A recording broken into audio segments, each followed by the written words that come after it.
team of doctors and nurses ready to fight 24 hours a day.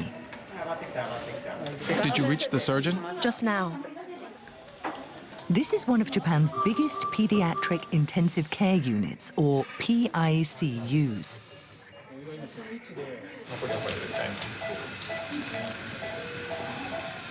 I'm intubating. Every patient is a child whose life is at risk.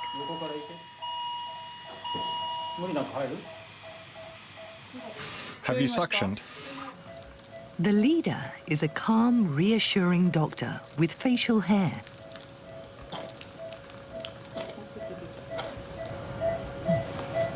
Sounds great. Okay. Ikuya Ueta is a pediatric intensivist.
Pediatric intensivist Ikuya Ueta begins his day early.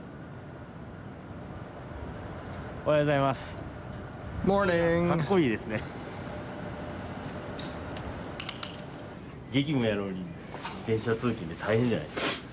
This job is all about endurance. Although he enjoyed drinking, Ueta gave it up before turning 40. I was a competitive swimmer as a student. I did it for years. I still swim about 2,000 or 3,000 meters a week. If I don't stay healthy, I won't be able to work. Any change? Ueta works at a children's hospital in Saitama.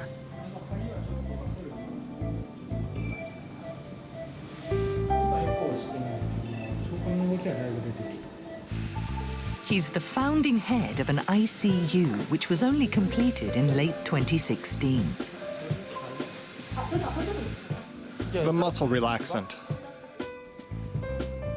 It is a pediatric intensive care unit, or PICU. The patients are children whose lives are at risk.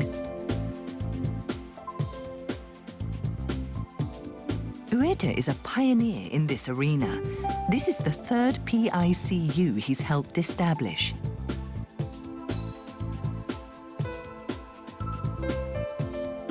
He leads a team with over 100 doctors and nurses.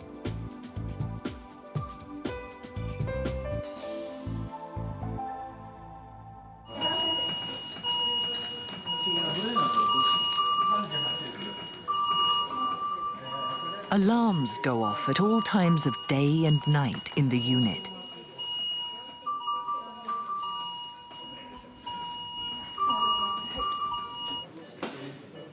The young patients suffer from all kinds of diseases and injuries.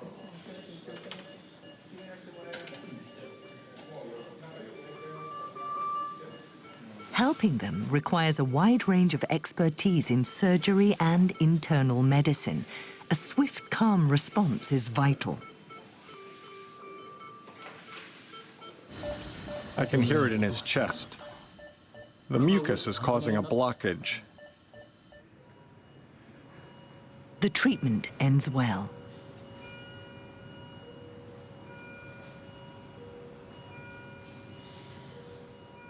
Bye-bye.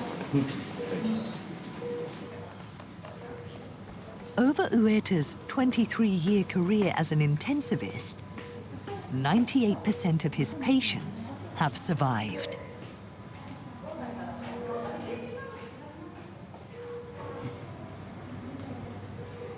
He's doing a lot better. Good.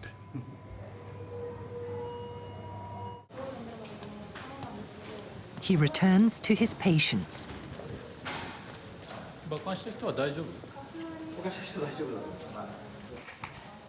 This 10-year-old girl has a lung disease. She has an upcoming operation to open a hole in her throat.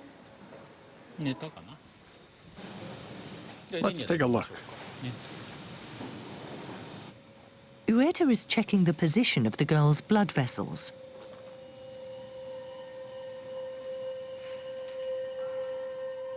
Her IV drip is attached to her throat. Ueta wants to move it before the operation.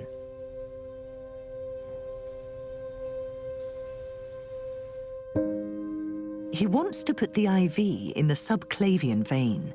It's deep at 3 centimeters below the skin and is right next to the lung and a major artery.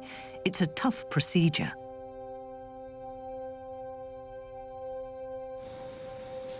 Any mistake can lead to complications. Most doctors have stopped using the vein.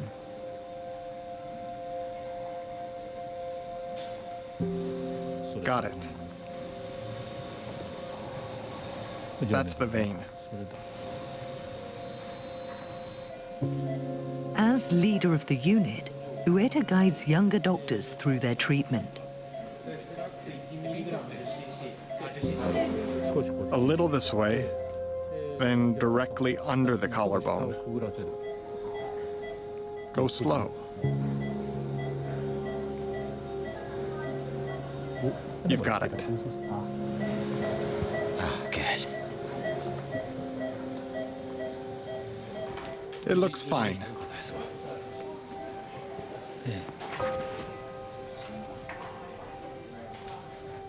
Saving lives requires a broad understanding of different treatments. Ueta has stayed true to one approach as he treated 10,000 young patients.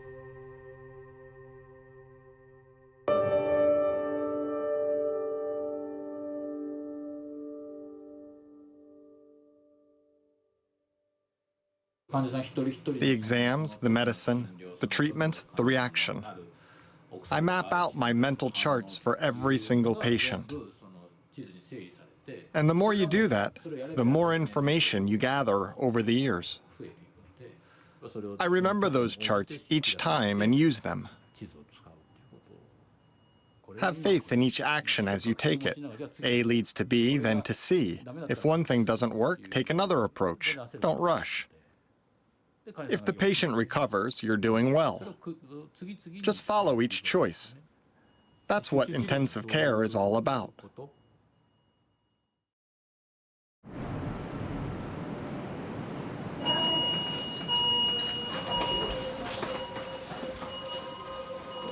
Another alarm. The patient is a 1-year-old boy born without a right lung. Over the last few days, his oxygen levels have continued to drop.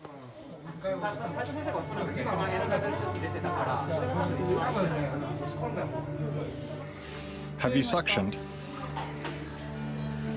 The baby keeps getting worse. Staff perform emergency measures over and over again to keep him breathing.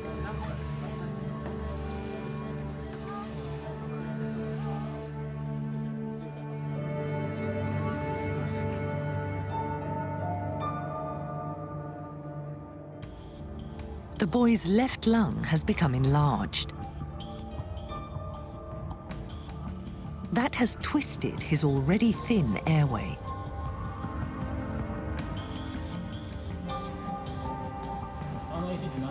Ueta's team use an artificial heart-lung machine to provide oxygen directly to his blood.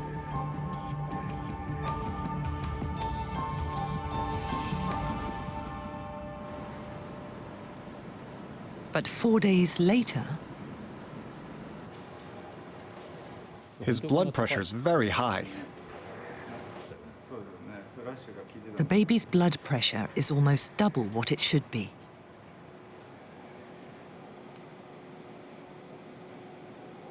He's in danger of a brain hemorrhage or a stroke.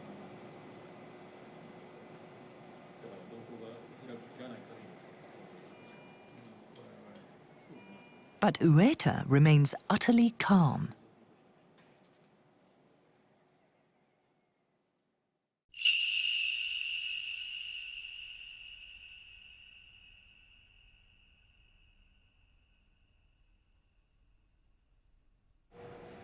We need to open the peripheral blood vessels. Ueta decides to widen the blood vessels to ease the flow of blood.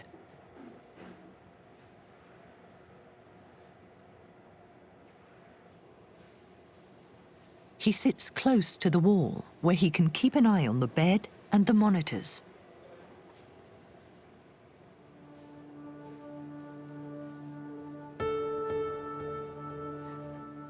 What's the concentration of nicardipine to widen his blood vessels? 3 gamma per cc? It's 1 gamma. Ueta watches carefully as they adjust the volume of the medicine. Let's try it at 0.5. 0.5 gamma. His blood pressure quickly begins to drop.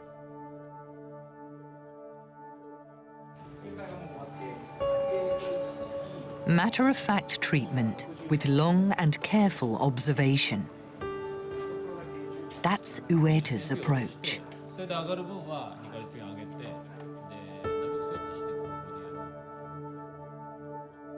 If you can see the path forward, there's no need to panic. Just follow that path and the patient will recover. As long as you can see it, there's no need to worry. If you can see symptoms A, B, and C, take actions X, Y, and Z. It'll work out. Work hard to stay calm. Tackle each problem one at a time. That's crucial.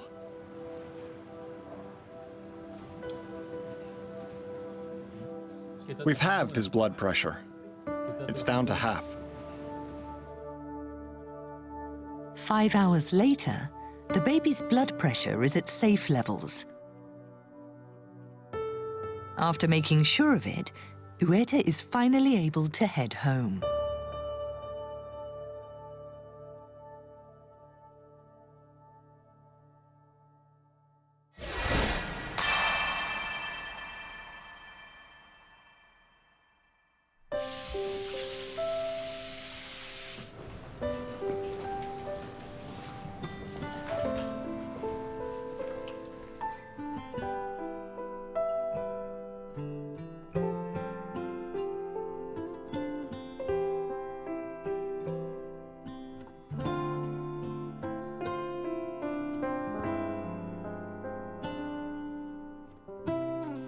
There was a kid with leukemia. It kept coming back. He eventually reached his mid-teens. He'd gone through puberty, so he could grow facial hair. So, we agreed to grow beards together.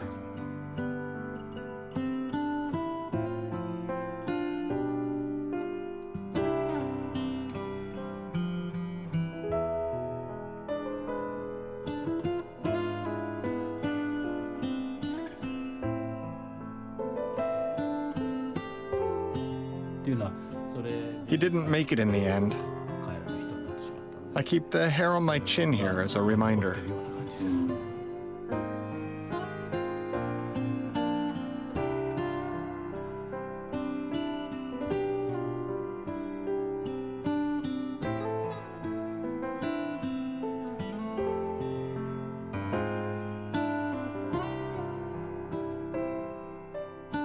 The children who get better all have other places, better places to go.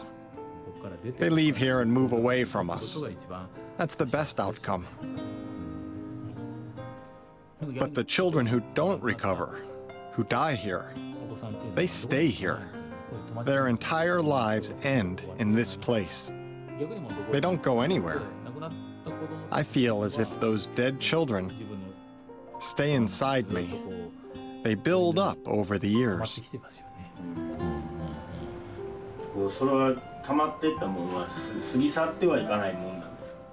I don't know.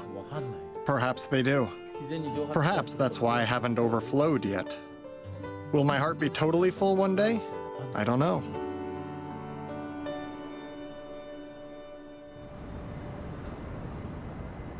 A freezing cold day in March. Ueta is on the night shift. He has a rare frown on his face.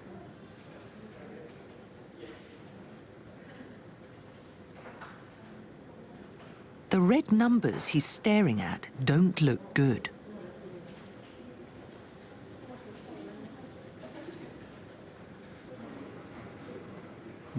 His blood pressure won't go up.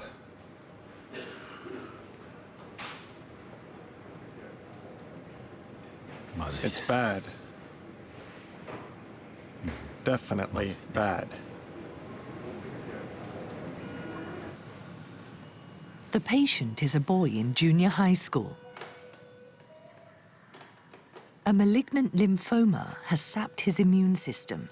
His whole body is exhibiting new symptoms. His breathing and circulation are dicey too.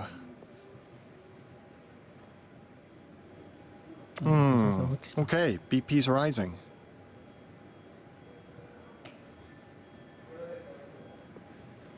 I haven't made a mistake.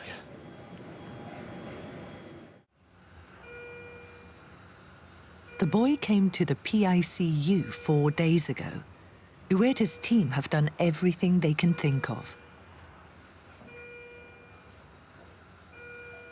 But the most they've managed is to maintain his condition. They need a breakthrough.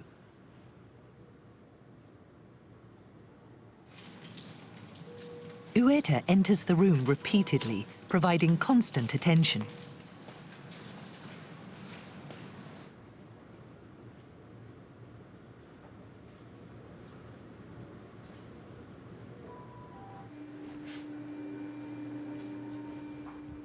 I'm not doing anything in particular. Just, you know, checking the results of the blood analysis.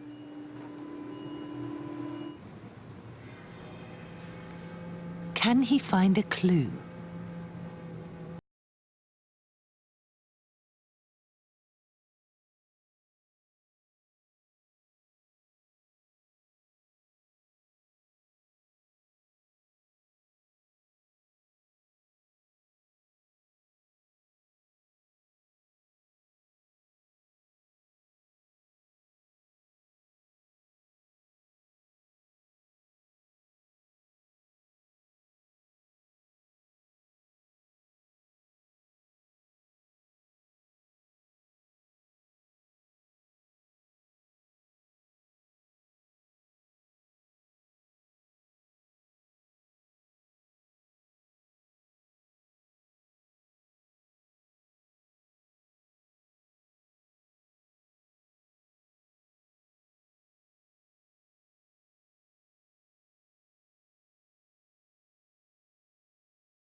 He goes home without any new ideas on how to raise his patients.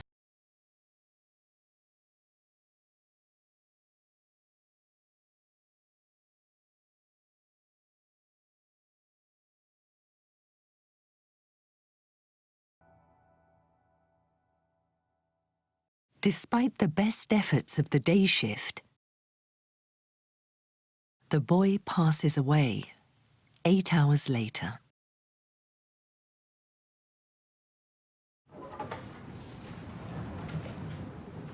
Ah, hello.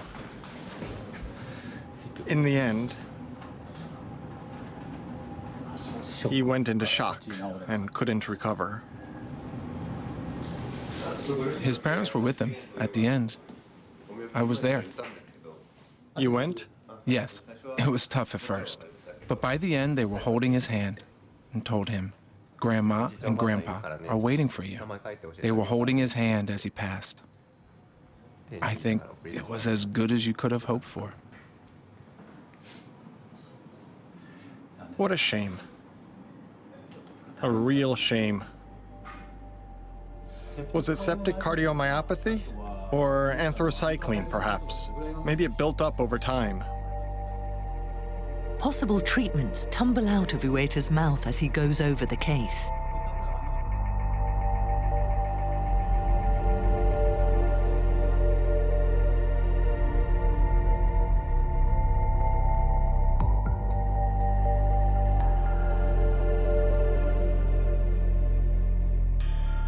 I kept looking and looking for the best path forward.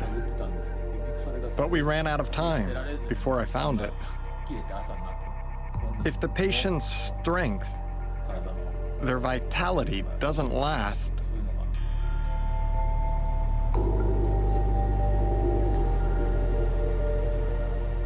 if we can't help that strength and support it, then things don't end well. It really is a terrible shame.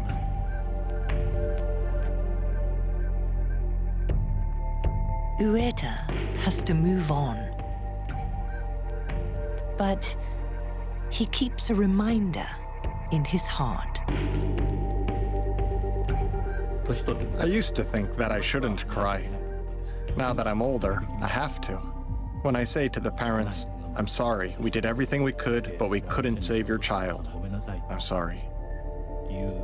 I cry. Can't help it.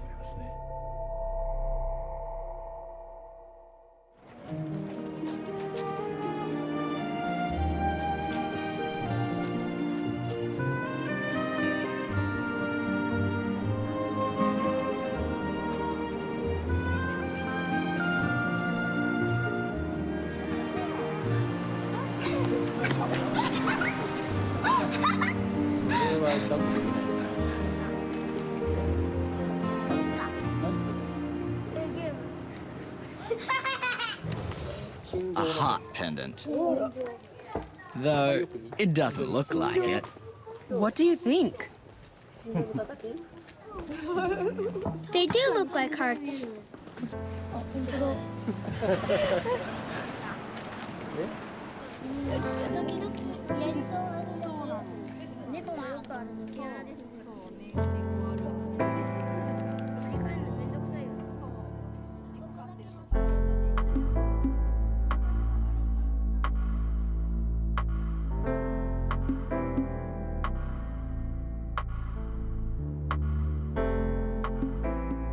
Ueta was a bold, boisterous kid.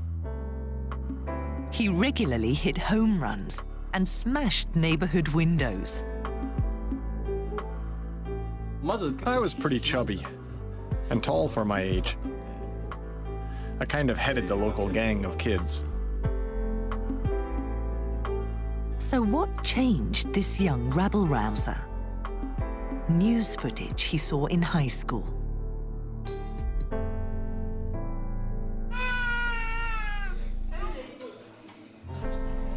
Children in Africa suffering from disease and starvation. He couldn't believe what he was seeing. I was young, you know. It was an enormous shock. Total and utter shock. They were still breathing, but they had collapsed. They had no energy left, even to brush away the flies on their faces. I want to help. That simple urge decided Ueta's fate. At 24, he finished university and began working in pediatrics.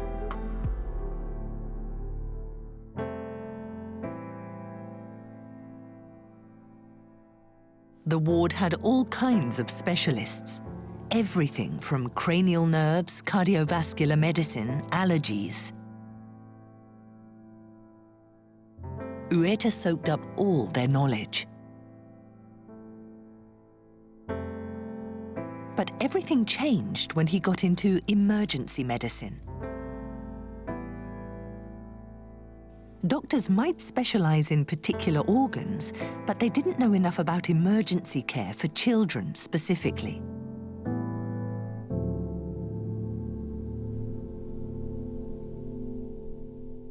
These senior doctors I respected, who had taught me so much, they were at a loss. The whole atmosphere changed.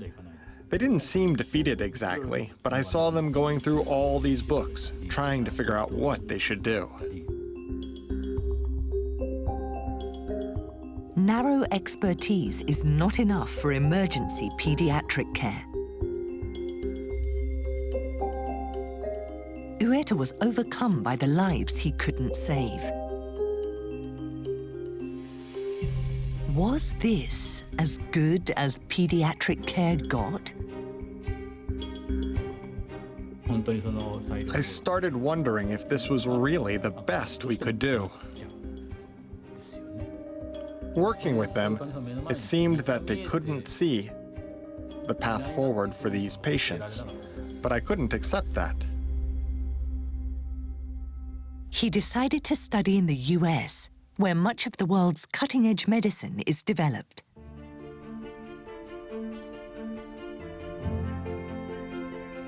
He went to one of the world's biggest children's hospitals in the state of Ohio.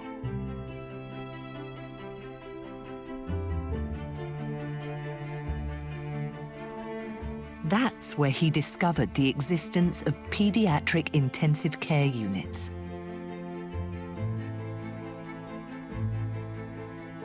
Dozens of doctors with broad and diverse medical knowledge, all working together to save lives. Ueta saw countless new paths of treatment. I went to a country where this sort of setup was standard. If a kid is unwell, you take him to the ICU.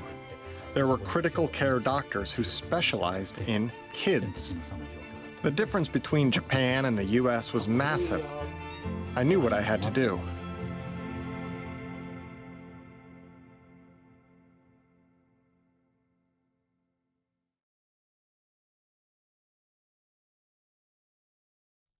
When Ueta returned home 4 years later, Japan had just begun setting up its first pediatric ICUs.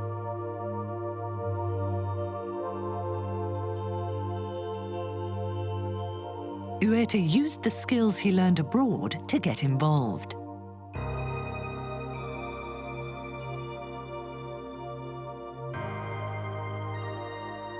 He stayed long hours to treat patients, but also to share information and knowledge with his colleagues.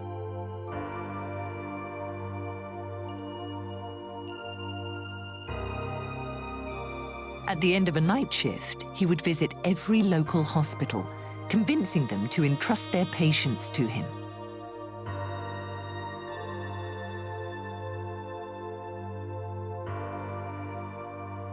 He began in Nagano, before moving on to Shizuoka and Saitama. In the 20 years since his return, he has helped set up several PICUs.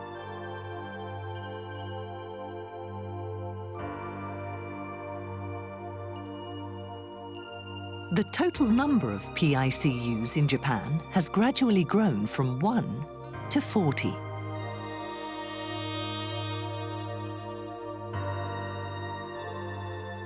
Ueta is always delighted to hear from his students, who are now working all around the country.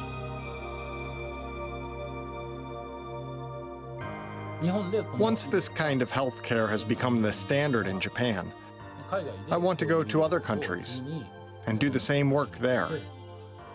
If I can be of any help in places that need this approach, I want to do everything I can. That's what inspired me to become a doctor, what led me down this path. I think it's simply a natural desire.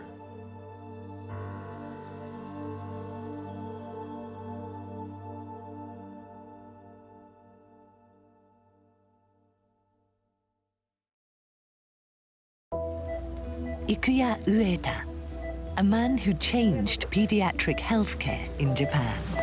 Sounds good. New patients arrive at the PICUs.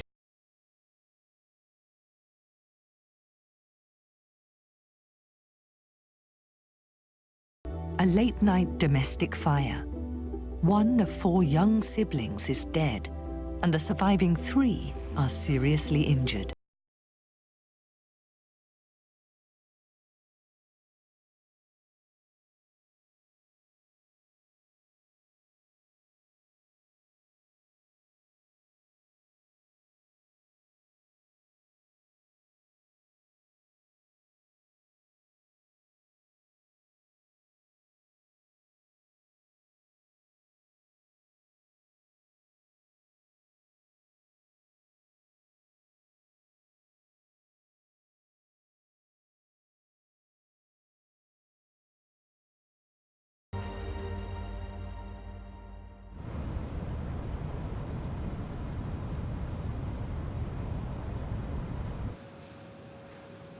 The 3 children are all covered in burns, and their throats are burned from the heat of the fire.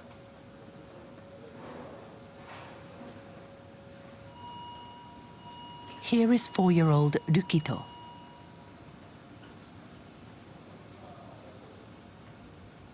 It's Lydia's 2nd birthday today.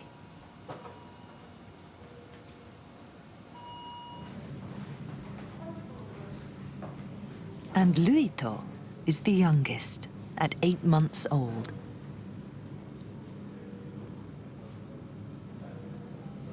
He's got a fever? A constant fever. It's at 39 degrees. All of them are on artificial respirators.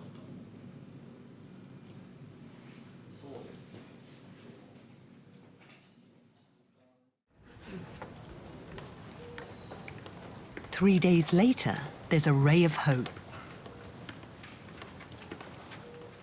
It looks like we might be able to get them off the respirators today or tomorrow. 4-year-old Lukito.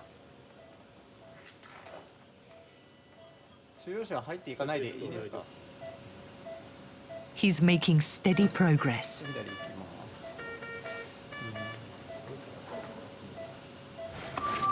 At first, his airways were badly burned and blackened with soot, but they look great now. So we'll remove the tube. Prep for extubation? Here goes. We're taking out the tube. Open your mouth wide. Oh, well done. Suction next. The damaged lung sounds good, but wheezing in the throat. Even without the respirator, he doesn't seem to be in pain. That's a big step forward.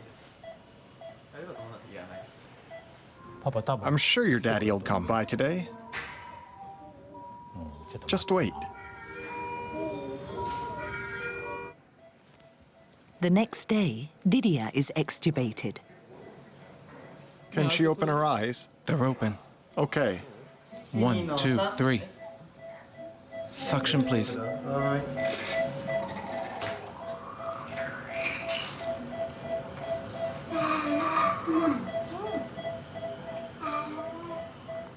It's the first time they've heard her voice in 6 days.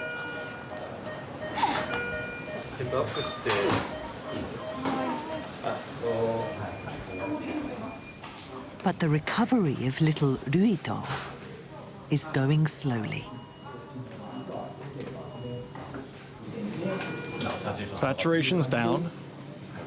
What happened?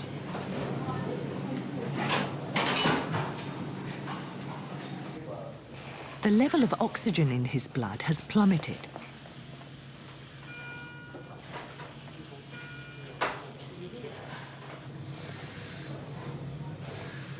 Sounds real bad. The left lung's bad. Ueta thinks mucus has gone into the bottom of Ruito's lungs, blocking his breathing.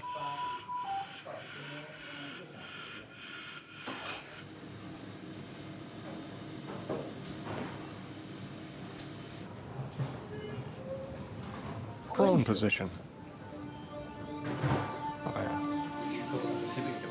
Ueta suggests changing the baby's position.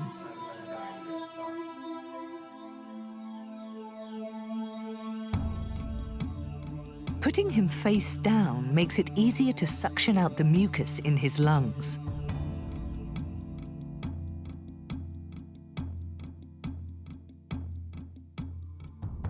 But the method has its risks.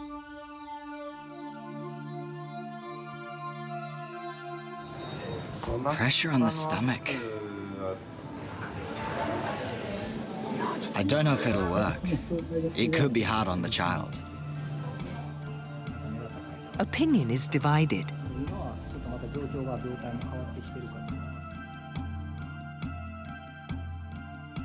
Ruito's organs are not functioning well, which has led to fluid building up in his stomach. When face down, the pressure on his stomach could squeeze his lungs, making his breathing worse.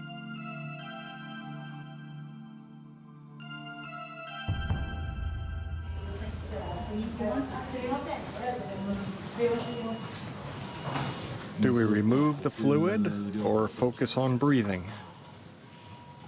It's a tough call. Changing position isn't vital right now. True. Any thoughts?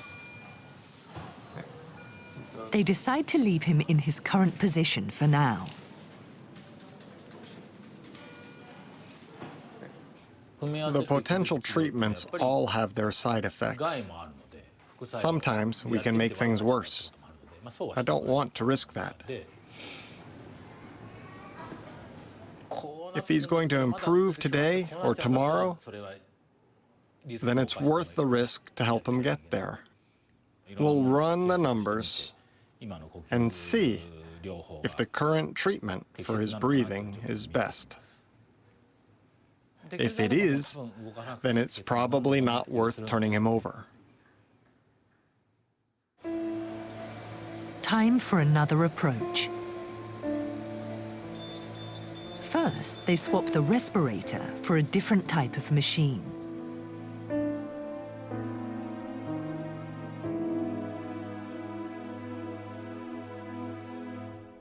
They try 2 new types, but his breathing doesn't improve. I think the first one worked best. What to do? This is tough. That night, Ueta talks to the children's parents.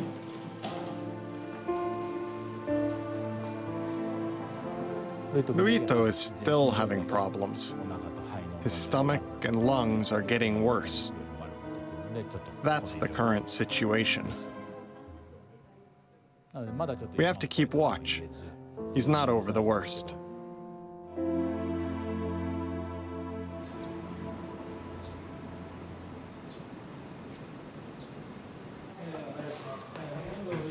The next morning, Ueta has made a decision. I'd like to make the situation better first, but the X-rays show that unless we remove the mucus from the backside now, his odds of survival aren't very good. So, Let's turn him over, but protect his front. Can we use foam to cushion his head and tummy? The team will change Ruito's position to try and remove the mucus.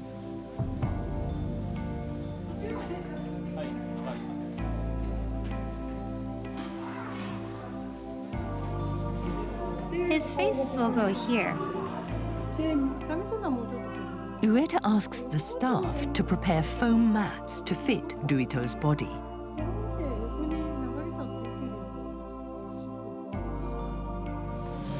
Like this, do you see? His stomach fits into here. Looks good.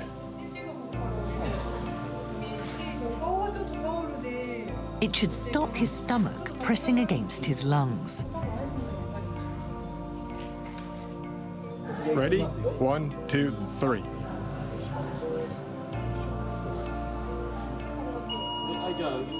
Ruito is carefully turned.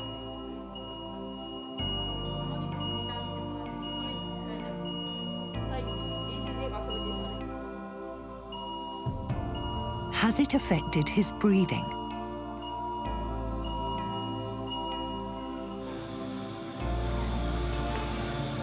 Can you put the expiratory pressure up to 26 for now? His oxygen levels are falling. But Ueta doesn't panic. He listens carefully to the baby's lungs.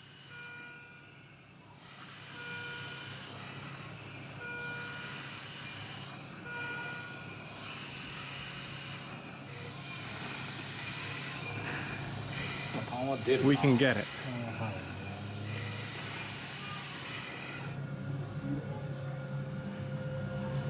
It doesn't sound good. If we get the mucus, he'll improve. The lungs are working hard. It's a good chance to remove mucus. They start the suction.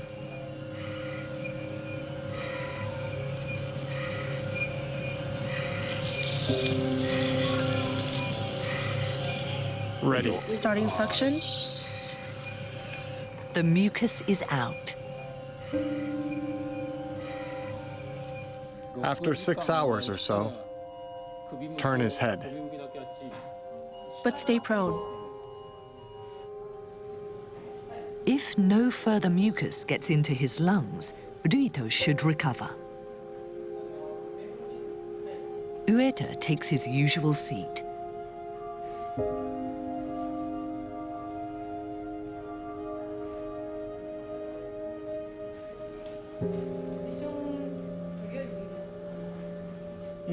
I can't just say goodbye and go home.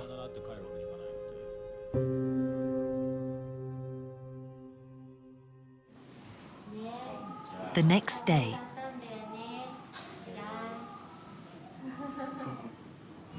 Oh, wow. You're able to sing with me.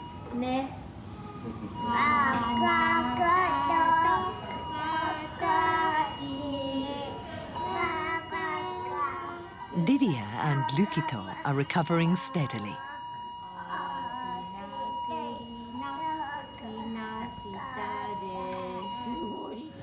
His eyes opened. Ruito is also slowly improving. The next issue is removing the respirator.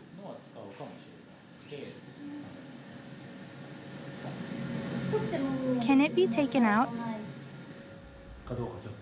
We're going to give it a try.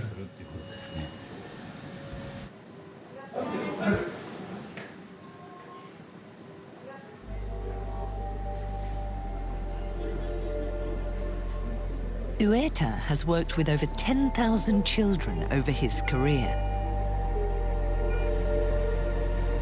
He wants as many kids as possible to have long, healthy lives. It's why he never stops working.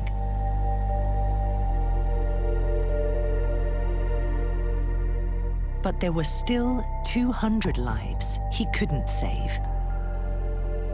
And he carries that number with him as he works.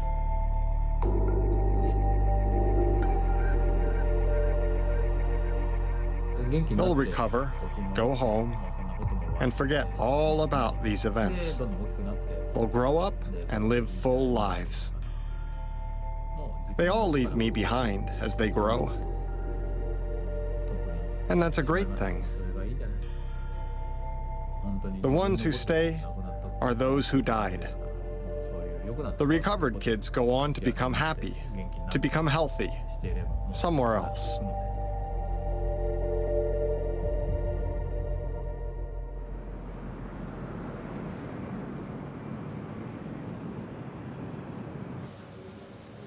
The next day, Ruito's artificial respirator is removed.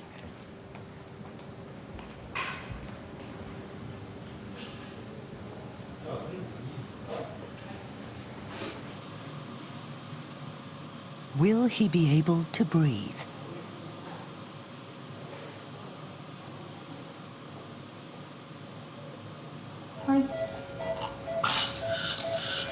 Ready?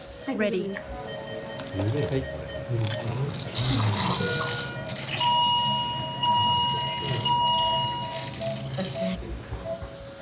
Let's go.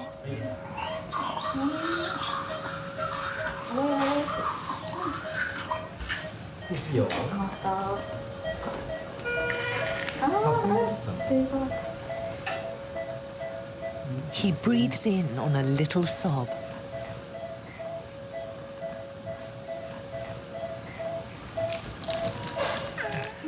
Great job.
To help your patients down the best path for them towards the best outcome.